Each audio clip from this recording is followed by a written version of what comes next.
Guys, आज के topic में हम लोग डिस्कस करेंगे ह्यूमन इंसुलिन, जो कि बायोटेक्नोलॉजी के एप्लीकेशन वाले चैप्टर में दे रखी है। ठीक है, कैसे हम लोग रिकॉम्बिनेंट डीएनए टेक्नोलॉजी के हेल्प से जेनेटिकली इंजीनियर्ड इंसुलिन का प्रोडक्शन करते हैं। ठीक है, सबसे पहले हम बेसिक जानते हैं इंसुलिन के बारे में। इंसुलिन एक पेप्टाइड हार्मोन है जो पेनक्रियाज के बीटा सेल से रिलीज होती है। इसका काम क्या है? ग्लूकोज मेटाबॉलिज्म को रेगुलेट करना। अगर हम बेसिक लेवल में इसका फंक्शन देखें तो ये सेल के ग्लूकोज लेवल का अपटेक को इंक्रीज करता है, यानी ब्लड का ग्लूकोज लेवल को कम करेगा। इसलिए इसको दूसरे नाम पे हम लोग हाइपोग्लाइसेमिक हार्मोन भी बोलते हैं। ठीक है, डायबिटिक पेशेंट में इंसुलिन की जरूरत पड़ती है। तो पहले ज़माने में जब रिकॉम्बिनेंट डीएनए टेक्नोलॉजी नहीं आई थी तो उस टाइम हम लोग स्लॉटर्ड कैटल और पिग से इंसुलिन इंसर्ट करवाते थे पेशेंट को इंजेक्शन के थ्रू। ठीक है, बट वो जो है कहीं ना कहीं एलर्जी काउज कर रहा था, तो फिर इसको हम लोग बंद कर दिए। तब हम लोग को एक ज़रूरत पड़ी किसकी, कि कोई ऐसा इंसुलिन हो जो एलर्जी काउज नहीं करे। ठीक है, तब आया मेरे पास कॉन्सेप्ट क्या, genetically engineered insulin by the help of recombinant DNA technology. ठीक है, सबसे पहले हम लोग अगर इसका स्ट्रक्चर देखें तो जब हम इसके स्ट्रक्चर की बात करते हैं तो इसका स्ट्रक्चर कुछ ऐसा होता है। ठीक है, इसमें भी है कि प्रो इंसुलिन, ये स्ट्रक्चर है pro insulin, that means inactive form में।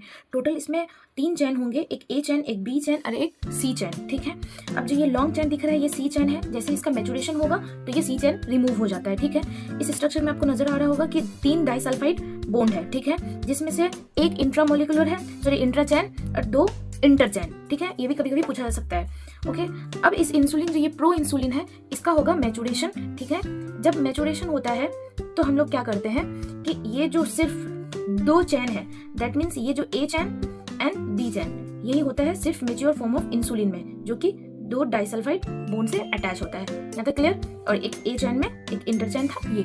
Okay, so this is the mature form of insulin.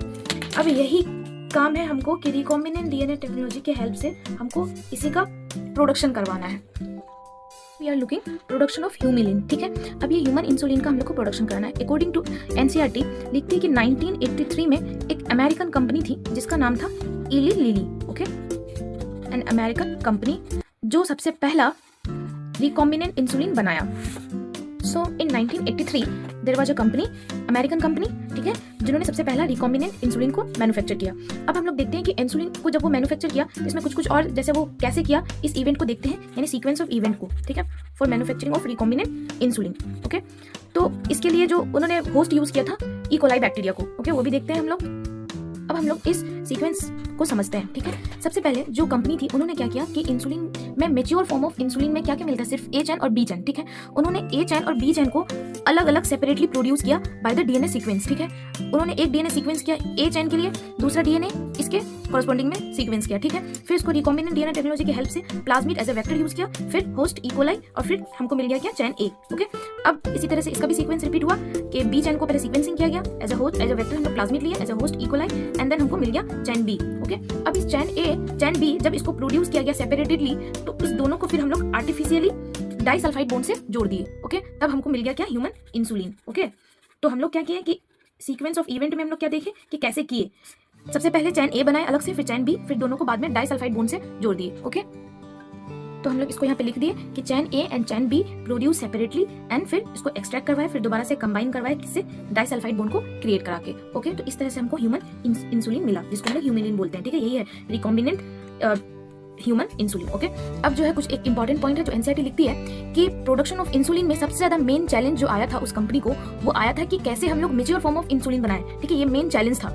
Okay, तो इसको भी कभी कभी पूछा जा सकता है। Okay, so this was the overall video on Humulin, जो कि जेनेटिकली इंजीनियर्ड ह्यूमन इंसुलिन है। ठीक है, अब इसमें भी कभी कभी ये भी पूछा जा सकता है कि इंसुलिन को हम लोग मतलब बाय द गट क्यों नहीं ले सकते ओरली। तो इसके पीछे रीजन यही है क्योंकि हम जानते हैं कि ये जो इंसुलिन था ये मेरा पेप्टाइड हार्मोन है। ओके, तो अगर किसी भी पेप्टाइड हार्मोन को अगर हम ओरली लेते हैं तो जो हमारे गट के एंजाइम्स हैं, प्रोटीन डाइजेस्टिंग एंजाइम, चाहे स्टमक में ले लो आप, पैनक्रियाज में ले लो, तो वो इसको डाइजेस्ट कर जाएगा, फिर हमको ओरली लेने का कोई मतलब ही नहीं बनता। ठीक है, तो ये भी एनसीईआरटी में दे रखी थी ये, और एक मेन चैलेंजेस। ठीक है, दोनों ने डिस्कस कर दिए। मेन चैलेंजेस क्या था, to produce mature form of insulin.